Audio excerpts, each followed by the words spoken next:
ప్రాజెక్టులో నీళ్లు ఉన్నాయి, ఇవాళ రాష్ట్ర వ్యాప్తంగా ఉండే ప్రాజెక్టుల్లో నీళ్లు ఉన్నాయి, కానీ నిర్వహించే తెలివి ఈ ప్రభుత్వానికి లేదు. పార్టీ గేట్లు ఎత్తడం కాదు ముఖ్యమంత్రి గారు, ప్రజల కోసం శాతనైతే ఈ ప్రాజెక్టుల గేట్లు ఎత్తండి.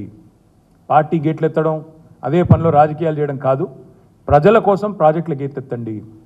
ఫోన్ ట్యాపింగ్ కాదు, వాటర్ ట్యాపింగ్ మీద దృష్టి పెట్టండి. మీరు చేయాల్సిన పని చేయకుండా ఇవాళ పనికిమాలిన పనులు చేస్తూ ఉన్నారు.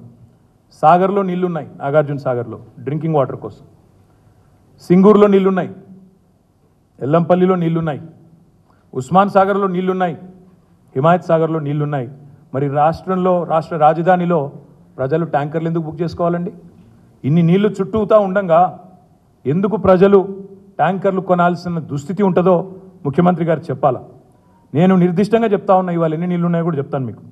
సింగూరులో ఈరోజు 18 టీఎంసీల నీళ్లున్నాయి, ఎల్లంపల్లిలో 7.73 టీఎంసీల నీళ్లున్నాయి, ఉస్మాన్ సాగర్లో 2.65 టీఎంసీల నీళ్లున్నాయి, హిమాయత్ సాగర్లో 2.16 టీఎంసీల నీళ్లున్నాయి.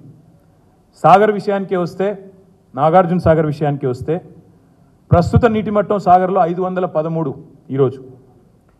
513లో ఉంటే కూడా మనం బ్రహ్మాండంగా దాదాపు 10 టీఎంసీలు డ్రింకింగ్ వాటర్ కోసం తీసుకునే సామర్థ్యం మనకుంది, అక్కడ ఉండే సిస్టమ్కి ఉంది. 513 నుంచి ఒకవేళ 510కి పడ్డా నీళ్లు తగ్గినా 9 టీఎంసీలు తీసుకోవచ్చు. అక్కడి నుంచి MDDL అంటారు, minimum drawdown level. Minimum drawdown level సాగర్లో 505, అంటే ఇంకా MDDL కంటే దాదాపు 8 పైనే ఉంది తప్ప తక్కువ లేదు. అట్లాంటప్పుడు మరి ఈరోజు సాగర్లోనే దాదాపు ఒక 14-15 టీఎంసీల నీళ్ళు తీసుకునే అవకాశం ఈరోజు ఉంది కృష్ణా జలాల నుంచి.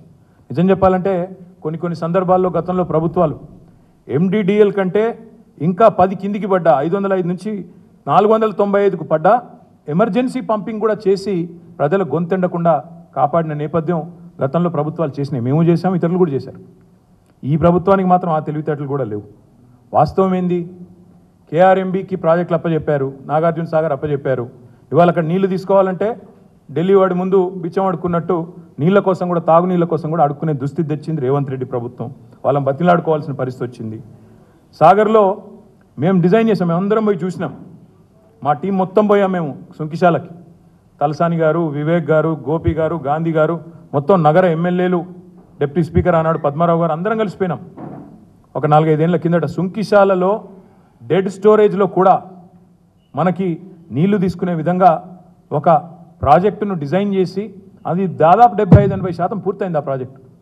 ఈయన దృష్టి పెట్టింటే, 2-3 మంత్స్ ఈ ప్రభుత్వం దృష్టి పెట్టింటే ఈ ఎండాకాలం లోపల పూర్తయ్యేది. డెడ్ స్టోరేజ్ నుంచి కూడా నీళ్లు తీసుకునే కెపాసిటీ ఉండేది. ఆ పని కూడా చేయలేదు, పట్టించుకోలేదు. పనికిమాలిన రాజకీయాలు తప్ప ప్రజల కష్టాలు లేదు. ఇంకా దరిద్రం ఏంటంటే కేసీఆర్ గారి మీద కక్ష. కాళేశ్వరాన్ని ఒక విఫల ప్రాజెక్టుగా చిత్రీకరించాలి.